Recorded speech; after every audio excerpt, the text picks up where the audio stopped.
Now, I'm not gonna lie, this is going to be a very, very short video because I am really bad at reviewing stuff, and if I start talking about Spider-Man, I'm never gonna stop. And this video is probably gonna be like 3-4 hours long of just me just yapping about Spider-Man, right? I did come back from watching Spider-Man Brand New Day yesterday, and let me tell you, I'm not sure yet if this is the best Spider-Man movie ever made, but it is most definitely the best Tom Holland movie ever made. The best Tom Holland movie out of the four. I am 100% certain on it, and I will not change my mind on that. Even better than No Way Home. Even better than No Way Home. No Way Home was good, okay? No Way Home fixed a lot of stuff that we had problems with, or I had problems with when it came to Tom Holland's Spider-Man. Obviously, doing kind of like a soft reboot of the character by the end of the movie. And it was pretty much fan service galore, which a lot of people, including me, let a lot of inconsistencies slide because of how good the fan service was and like how good the experience was in theaters. I think that was probably, in my opinion, for me, like my best experience in theaters, like my best theater experience ever so far. But yeah, no, Spider-Man Brand New Day, it was just different, man. It was such a breath of fresh air. Thanks to Destin Daniel Cretton, thanks to the writing, the cinematography, it was so beautiful, and that is something that Tom Holland's Spider-Man lacked for the last 9 fuck-ass years. I am sorry, but in my opinion, John Watts did not have a good vision for Spider-Man, and we should have just changed directors as soon as we started making Spider-Man Far From Home, because it's just like the movies just did not look good compared to this one. And it's not that this one looks incredible, like it's not nothing out of the ordinary. Like, it looks good, but it's like normal, you know what I mean? Like, it's usual. Like, we've seen stuff like this before. It's just that the Home trilogy was just so bland and so soulless in terms of cinematography that it makes this movie look even better than it already is. There are so many shots in this movie that I will remember for the next couple of years. Exactly how I remember scenes from The Amazing Spider-Man and Tobey Maguire's Spider-Man and the Spider-Verse movies. I can't really say the same for the Home trilogy. I genuinely can't. Like, I cannot say anything about the Home trilogy, like one shot in the Home trilogy where I'm like, yeah, I will remember that shot. There are scenes that I will remember from the Home trilogy, like, the Mysterio illusion scene, which was great. The drones fight for Far From Home, the final battle. Obviously a lot of the fights from No Way Home. But yeah, no, compared to No Way Home, Far From Home, and Homecoming, this movie was amazing. This movie literally checked every fucking wish list and everything I wanted from it. I wanted some swinging scenes. I got them. The swinging in this movie. Destin Daniel Cretton took inspiration from every director before him. He took inspiration from the Sam Raimi movies. He took inspiration from the Mark Webb movies. He took inspiration from the John Watts movies. And he took everything and stuff that worked in each of those movies and incorporated it in this movie. Now, before I start talking more detail about this movie, obviously this is going to be the non-spoiler part, so if you haven't seen the movie, you can still watch this review so far. But obviously there is a timestamp in the video where when we reach the spoiler review, if you haven't seen the movie yet, I would say you should. Like, this is not a movie that you would want to ruin for yourself with spoilers. I know there are some people out there that would prefer that, like, they wouldn't want to wait because maybe the movie is not coming out in their country yet, or they're too busy to go watch the movie or something like that. I will tell you this, it is worth the wait. So do not ruin it with spoilers. Stay off of social media for the next couple of days and just enjoy the experience for yourself. I had to stay off of social media for like the past 3 days because the movie came out on Friday for me, and it came out in Europe on Wednesday. So obviously, since Wednesday, Thursday, and Friday, I had to stay off of Twitter. I had to stay off of TikTok, YouTube, not that much, but you know, still avoid the spoilers, and was able to like enjoy the movie at its full extent without being spoiled about anything. Now, there are some theories that were correct, there are some theories that were wrong. My personal theory is that it wasn't a man spider, and that it was gonna be the symbiote because of, you know, how rageful he became when the quote unquote man spider powers came in. I will not say if ended up being true, or if my theory just ended up being false. You'll have to watch the movie for yourself. But yeah, no, I will make this the spoiler-free segment very short because I do want to get into the nitty-gritty and talk about this movie in full detail. First thing that marked me, like I said, is the cinematography. There are so many scenes and shots that you will see in this movie that just look beautiful, especially at the end of the movie. There is this one shot that just looks amazing, like something you would put on a wallpaper on your PC or something like that. Like genuinely, that shot was beautiful. The relationships between the characters, Ned and MJ, are not as present as you would think in this movie, and even Peter Parker. I would say that this movie is like 20%, maybe 30% Peter Parker, and then 70 to 80% Spider-Man. This is a Spider-Man movie. They wanted to emphasize the fact that he is kind of abandoning that human side of him, right? He is abandoning that Peter Parker life of him and just focusing full throttle on Peter Parker. This movie is kind of the reverse of Spider-Man 2, and I'll explain that when we get to the spoiler review. It is a mix of Amazing Spider-Man 2 and Spider-Man 2, right? From Sam Raimi and Mark Webb. When it came to the storyline and how Peter acted, Peter is the most confident in this movie in his role as Spider-Man. His jokes hit, his quips hit. He is more assertive. He's not this shy little kid, you know, from Queens that like, oh hi Mr. Stark, can I do this, can I do that? No, this is a grown-up Peter Parker, and you can feel it. This Peter Parker is confident. This Peter Parker is embracing that Spider-Man side of him. He is even smarter in this movie. He creates stuff. We'll get into the spoiler review again, but he makes stuff that will be very important for the rest of the history of the MCU, if there is any history left after Secret Wars. And genuinely, the relationships he had with certain characters, like him speaking with like his conversations with Bruce Banner, looked so good, and it feels good to see Peter Parker just talk about science stuff and show how smart he is. You know, like he literally, like, this is not really that much of a spoiler, but Bruce Banner was impressed.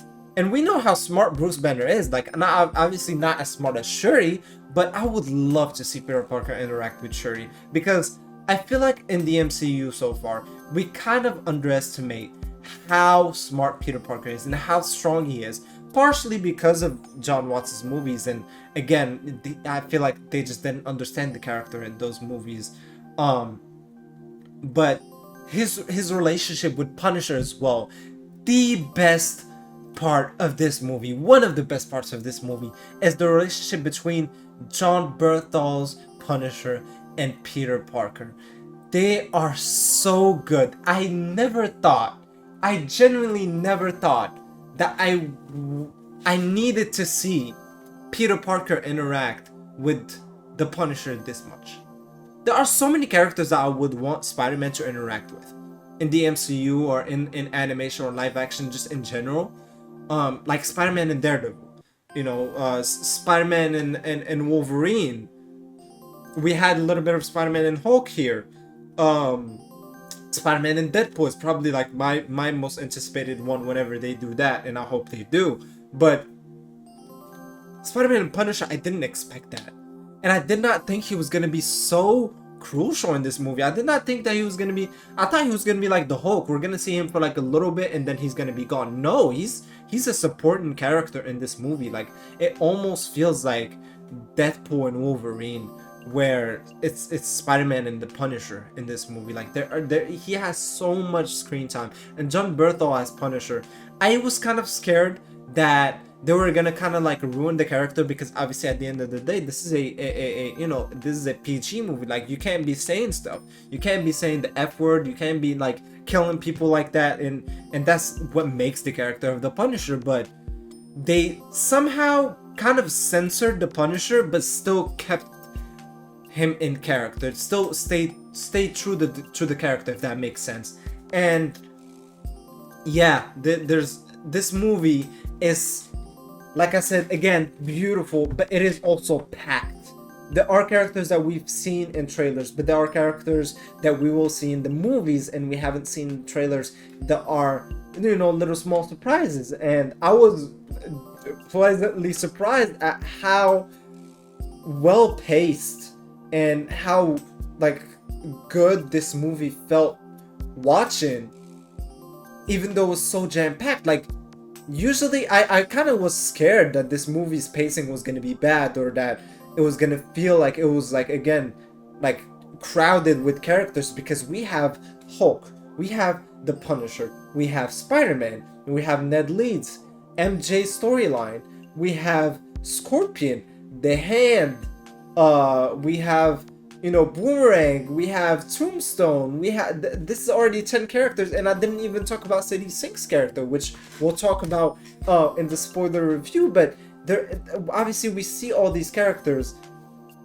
and when you see that, you're like, knowing Spider-Man's history when it came to movies,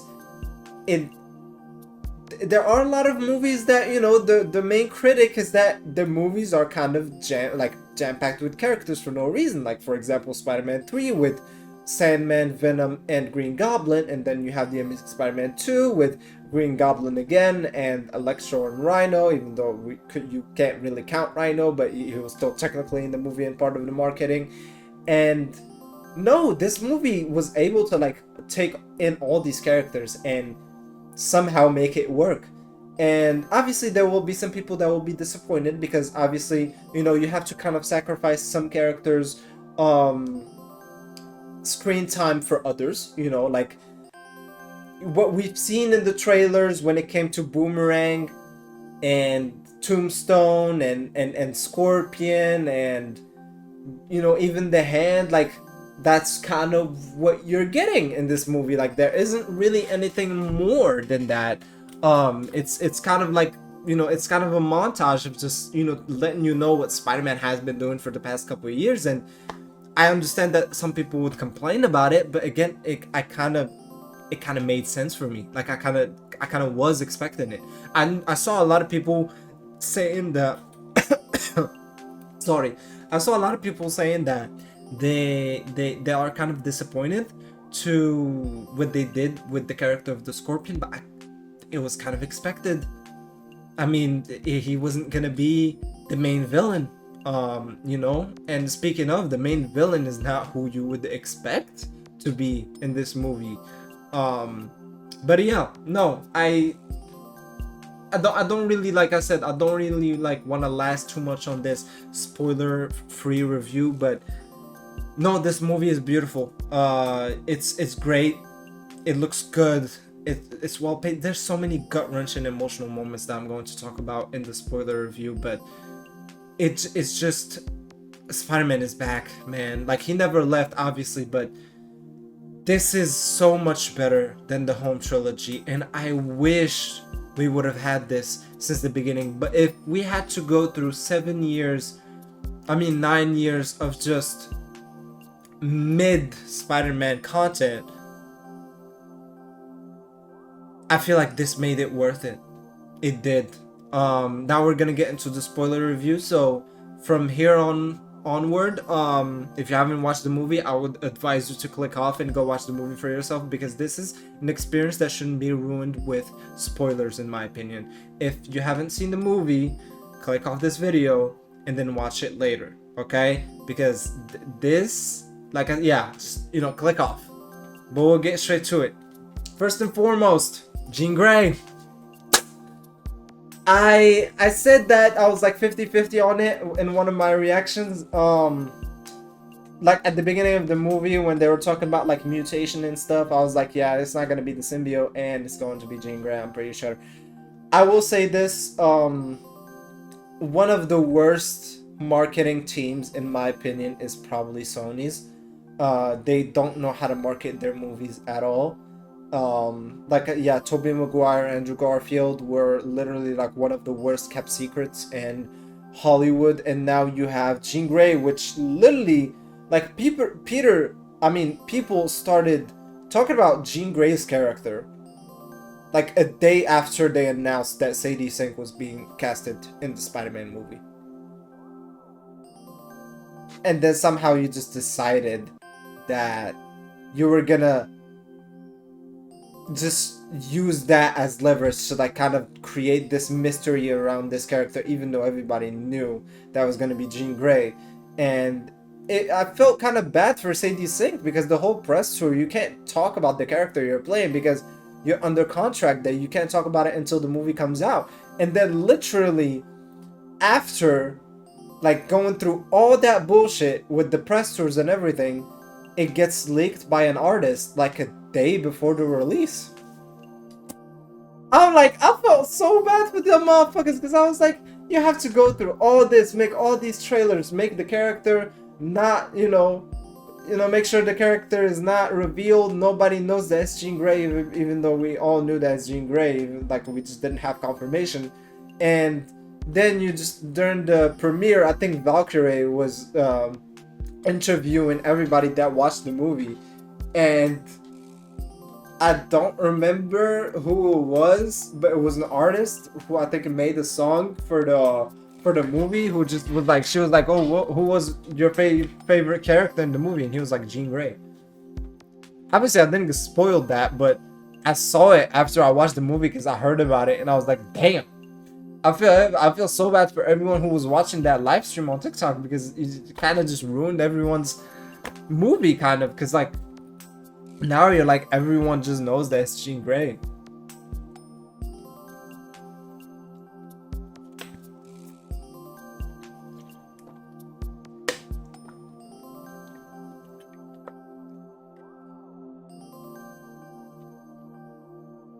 Speaking of artists and music, the score for this movie was great. Obviously, we go back to the Homecoming, No Way Home, Far From Home music, which, it does the job well. It's really good. I think this is the best version of it. It's really between No Way Home and this one, when it came to like the main score for Spider-Man, like dun, dun, dun, dun, like that score. But the music, like the songs, Loser by Tame Impala, when that started playing, when Peter saw MJ, moving on and just swinging at night, oh god, that was such a good shot. And like, just swinging scenes, like I said, the swinging scenes and everything in this movie was just great. Now we'll start from the beginning. Like I said, we don't really see Scorpion that much.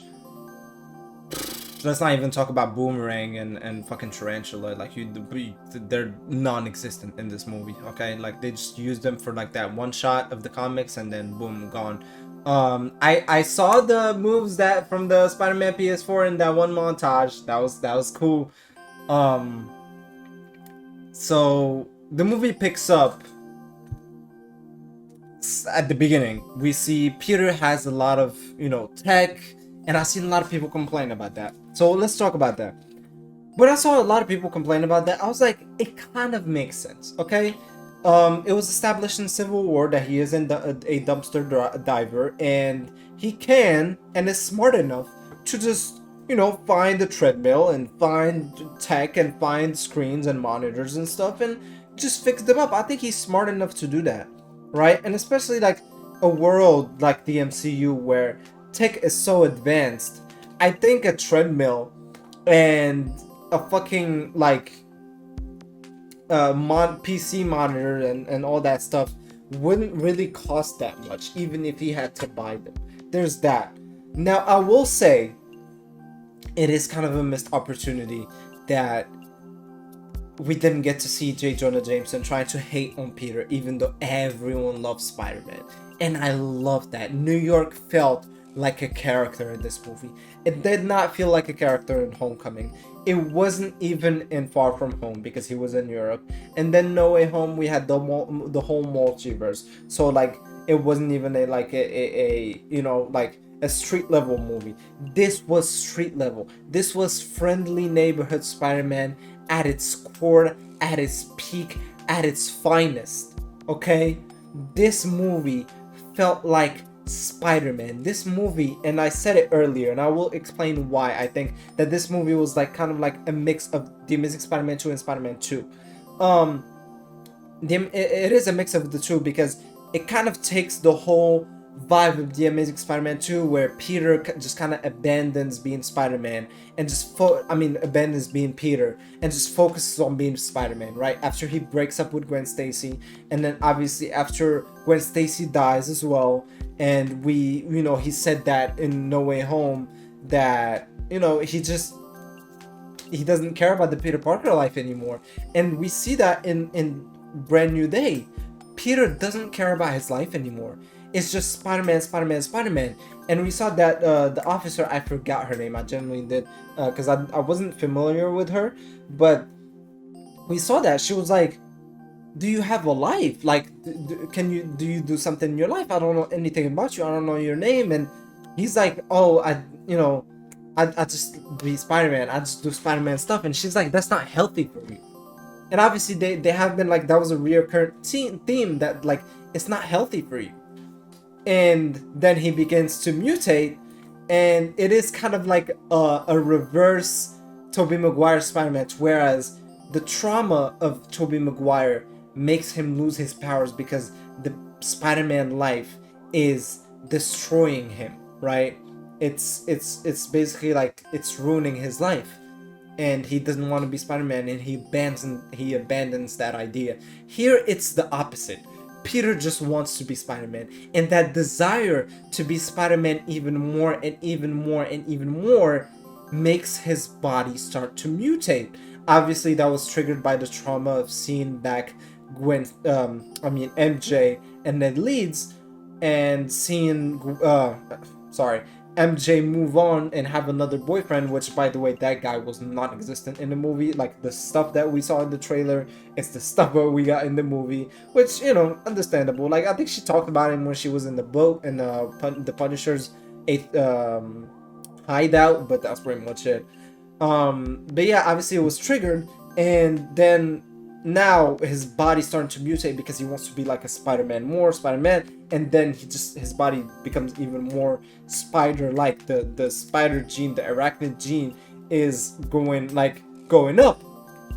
And I'm glad that they didn't go with the man spider storyline. Apparently that they were considering it, but obviously, at the end of the day, there will be families and kids watching this, so they didn't want to throw everybody off with that. But yeah, no, I'm glad that they didn't go full man spider. I'm not really a fan of the man spider storyline, but it was cool. I'm not gonna lie. I am on the side of technology, and I prefer when he has web shooters because he can like make web bombs and stuff. But my girlfriend, she's a huge organic webbing defender, right? And she just prefers organic webbing. And when the whole hand scene happened, she turned to me and she was like, what do you think? And I was like, that shit cool. I ain't gonna lie, that shit looked tough. Like how he was moving, and it's not only the organic webbing, obviously he was stronger, and it's so good to see comic accurate Spider-Man. I know a lot of people are gonna be like, comic accurate bullshit. No, it genuinely is, because like in so many times in the Homecoming, like the Home trilogy, there's sometimes where I'm like, Peter just get easily knocked out like that, or like Peter just loses that fight? Like, how the fuck does that make sense? You know what I mean? Like, I get it that he's unexperienced and you know, still got his powers like relatively like recently, but I mean, is this the same guy that we saw in Civil War, like 1v2 Falcon and the Winter Soldier? You know what I mean? Like, that just didn't make sense to me. But here we see him fight, and some of his fights, he's like, before even mutating or when he was using the inhibitor, he's fighting the Hulk and he's getting hit by the Hulk, and he's not even flinching. He's not getting knocked out. He's not, you know, he's not staying on his on the floor. He's just taking them hits, get back up and continue the fight. And I'm like, speaking of the Hulk fight, mwah. Now is this Spider-Man 2 train scene fight level? No, I think till this day, I think that scene is probably going to be the best one. That fight is probably going to be the best one. If I had to do a top 3, I would say top 1 would be Spider-Man 2, Spider-Man versus Dr. Octopus train sequence. Top 2 would be the Amazing Spider-Man 2 Electro versus Spider-Man final fight. And then top 3, it would either be Hulk fight or the hand fight. Either of those two, chef's kiss, that was amazing. Those fights were amazing. And I cannot wait for this shit to come out on 4K because I will be watching it and rewatching it on YouTube a lot, okay? I will be rewatching it and dissecting how Spider-Man moves because it just looked so good. Now this movie is obviously not all great, right? There are some stuff that I'm kind of like on, and I will bring that up right now. For example, like I said, Peter does get all this technology and all these PCs and monitors and stuff, and it makes sense because he's smart enough, but I understand that we wanted to focus on the Spider-Man aspect more, but we never brought up how Peter is able to pay for all this shit. How is Peter able to pay for rent? And like, he buys flowers every day for Aunt May. Where the fuck is he getting all this money? Because flowers are not cheap, gang. Flowers are not cheap, and I bet they're not cheap in fucking New York, okay? Like, where is he getting all this money? It would have been cool, like, if we brought J. Jonah Jameson back and we make him work for him in the Daily Bugle, and that's how he gets his money, by selling pictures of Spider-Man. But there's nothing. I understand that we wanted to focus on the Spider-Man life more and kind of forget about Peter Parker. I understand that that was the message that the movie was trying to send, and I got the message, but it's still like kind of confusing because like, where the fuck did he get all this money from? You know, like, where is he getting all this money to, like, obviously he doesn't need transportation, but he's paying rent in New York. He's gotta buy food for himself. He's gotta buy them flowers. Like, where is he getting all this stuff? He gotta fix his suit. He gotta get the fabric. He gotta get the organic webs material to like keep refueling his webs. And like, where is he getting all that stuff? Like, that just didn't make any sense to me. There is also what is it? The final scene is kind of confusing. I've seen some people say that it was like muscle memory, and it was like Ned kind of just like magically remembered Peter by doing the check. That's stupid. I saw some people say that you know, he didn't remember Peter. He realized that it was the Peter that he thinks is Spider-Man, because obviously, like, we saw that scene when MJ called Spider-Man Peter, and he was like, oh, Spider-Man's name is Peter? And that could make sense. But there is also a scene before that where we see MJ back at the top of the school where Peter used to go with her, and she's smiling. And I think the theory that makes the most sense, obviously this is going to be explained either in Doomsday or the next Spider-Man movie or even in Secret Wars, but I think the theory that makes the most sense, and my personal theory that I'm leaning towards, is Jean Grey helped with that. I think Jean Grey was able to, because Jean Grey became way more powerful at the end of the movie. We saw that. She was able to enter Peter's mind, and we're gonna talk about that scene with Aunt May, but she was able to enter Peter's mind, and because she wasn't able to before, right? I think she was able to go into Ned and MJ's subconscious and help him, because obviously at the end of the movie, Jean Grey is a friend to Peter Parker, right? Like now they're like, she kind of is a quote unquote superhero. I don't know where she's going. Probably Xavier or something like that, or meet other mutants. But Jean Grey is Spider-Man's friend after this, right? After this movie, like they're pretty much friends. Like she might even help in Doomsday or Secret Wars, and I think she just kind of helped him, like while he was unconscious in the hospital. I think she just went into like MJ and Ned's subconscious. That's also a reason why we saw MJ crying when that whole scene happened, when Jean Grey went like Omega thing, and like the whole like half of the city was just under her like mind control. There's that. Speaking of the final fight, my heart dropped. My heart dropped. Because obviously, we saw Frank Castle, as soon as he was like getting that sniper, I was like, there's no way they're doing this. There's no way they're doing this. Because if you saw the Ultimate Spider-Man comics, that's pretty much how Spider-Man dies. Like, he's on a bridge with Captain America. Punisher tries to shoot Captain America. He jumps in front of it because he spider sense it. He gets shot, and then while bleeding out with the bullet still inside of him, he goes and fights the Sinister Six, and that's how he dies. He just bleeds out after finishing off the Sinister Six. In this movie, he jumps in front of the bullet. He gets shot. We kind of have like this mirror scene, like kind of like an homage to the No Way Home scene where Peter sees his hand and it has so much blood because of Aunt May's like is bleeding out, and this time Aunt May is Spider-Man, and then Jean Grey is Spider-Man, right? I mean, Spider-Man is Jean Grey in this scene, right?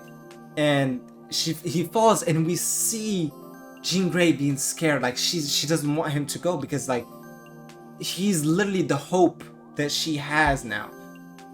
If not for it, he's the only person she has. Like he said it himself, you have me, right? He said it himself, you have me. So when he was dying right in front of her, she probably, like, that was too much trauma for her. And in my head I was like, there's no way they're doing this right now.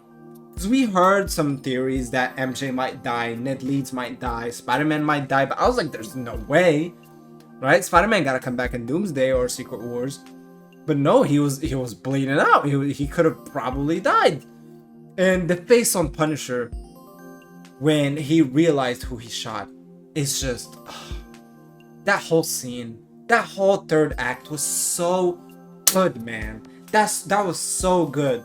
I could sit here and talk about it for hours. Just how much, like, first you have the legendary hand fight. Then you have the emotional, heartbreaking scene of Aunt May and Jean Grey. Obviously that was Spider-Man, but Jean Grey was kind of living through him that whole experience, right? And then you have the roller coaster of, is Spider-Man gonna die? And then we have everyone in New York literally praying for Spider-Man, scared that Spider-Man's gonna die, because New York loves Spider-Man now. They love him. New York felt alive. We've never seen this in the Home trilogy. Never. Ever. He never was saving lives like this. He was always saving like people that were like with him. Like he was always saving Ned, and he was always saving MJ, and I was like, okay, I get that, but like I want him to save, just like be the friendly neighborhood Spider-Man and save normal people on the street that he doesn't know. And we get that. He saves a kid at the beginning of the movie, and then obviously he saves so many people, and then at the end of the movie we saw those people cheer for him. And then there's the scene between him and Punisher where they talk, and it felt so natural. Obviously, that helps, that Tom Holland and John Berthal are so close as actors and friends. Um, I'm sure you already know this, but obviously they did make each other's screen tapes, or like tapes for like getting casted for each other's role, like Spider-Man and Punisher. But it just felt so good, and Peter be like, "Are you crying right now? Like, I can't believe I saw you cry," and Punisher smiling as well, um, and then obviously helping him because helping him. He put on the mask and he was like, okay, you can just leave. And then obviously the scene where Peter is just among the people. He's just like around the people, seeing everybody cheer for Spider-Man. And the funny scream that John Berthel was doing, that was hilarious. The whole theater laughed when that happened.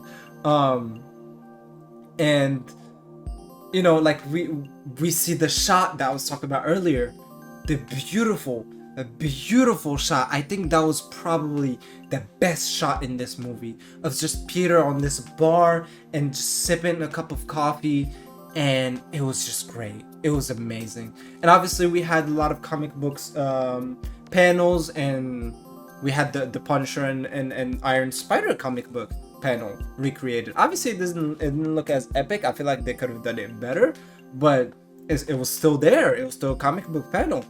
And yeah, no, I'm so glad that we got Destin Daniel Cretton for this movie, because it would have looked so different. It would have been so ass if John Watts came back. I'm sorry if I'm doing too much on the John Watts hate, but I already did not fuck with the home trilogy that much. But seeing how good Destin Daniel Cretton made Spider-Man look, I realized how bad of a job John Watts did when it came to his movies. I really do. I know there are a lot of people that love the home trilogy, and that's your opinion, and that is subjective at the end of the day. But personally, I don't. Obviously, to me, there is no bad Spider-Man movie. Like, I'm a huge Spider-Man fan, but to be objective, like, it's compared to this, it's just night and day. You know what I mean? Sorry, but there's also these two other scenes that just almost made me teary-eyed. I ain't gonna lie.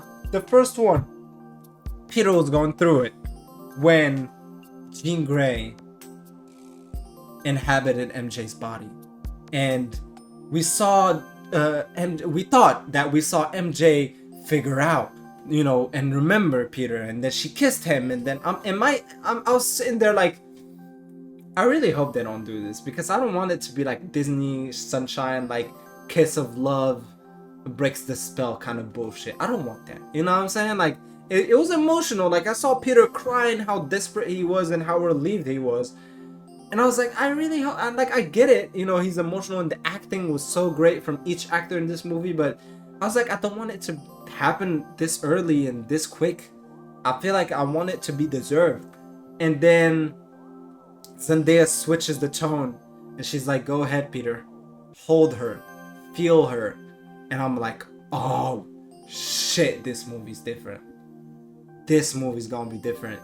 And that was probably one of my favorite scenes for this movie. Obviously, we had the whole Gwen Stacy kind of PTSD kick in after that, because she kind of like pushed herself off and Peter had to catch her.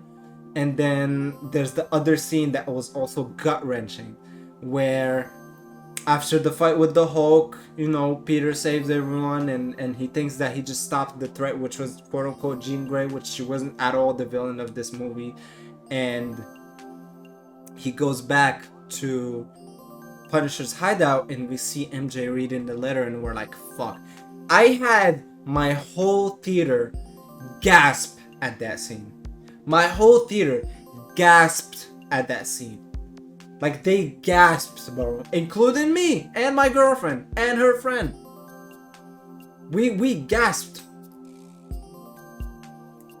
And then she gets up. Obviously, she's like, I deserve the truth. And, the whole conversation happened between them. And then Peter lays it out. I can't live without you. I've been trying. And I love you. And then MJ says, I don't love you. I don't know you. The spell worked. Oh boy, I could have cried right there. Oh, I could have cried right there. I go la. I would have. Oh yeah. I go la. If I was a little bit more emotional, I would have cried. That was insane. That was insanity. I saw people cry. That was gut wrenching. And this is what I love. Spider-Man gets hit, gets right back up. Obviously, they kind of broke the tension with like a mini comedic, thing where she's like, I don't have any money, I don't have my phone. Can you like swing me to home? But that also ended up being another transition to another really gut-wrenching moment where we see Peter speak with Ned and have fun with Ned and have the banter back, and you see that they're supposed to be best friends. Like, you could feel it. One of the best things from the home trilogy is Tom Holland and Ned, like Peter Parker and Ned Leeds conversations and relationship. And another gut-wrenching moment is MJ drawing them, right? Like, obviously they took that back from the Homecoming movie where MJ was, used to actually draw, and she was actually good at drawing when they were like in detention, and she drew Peter without the mask and Ned Leeds, and I'm like, fuck, man, like I really do want him to win, but I also like to see Peter suffer. Like, it's not because I like just to see the character suffer, it's because it's what makes the character so beautiful. It's the fact that he goes through all these trials and tribulations and decides to look after the next guy, decides to go save people, meet the friendly neighborhood Spider-Man, even though it ruins his life. And then obviously Peter says, I've never had this much fun in years. And you're like, damn, like, yes, he's an adult, but this is still that little kid that we knew since like Homecoming and Far From Home. And wow, like, this movie, man, it was so good. It was so good. Obviously, I didn't talk about everything, but we're going on like a 40 an hour to, like, this spoiler review is starting to get too long and I don't want to drag it out. But if you watch the movie, you already know, like, movie was really good. It was really good. Anyways, hope you guys like this review. Let me know if you want me to do a review on Doomsday. I'm probably gonna go watch that in theaters as well. But yeah, hope you guys like this review. Hope it made your day better, and I'll see you guys later. Peace.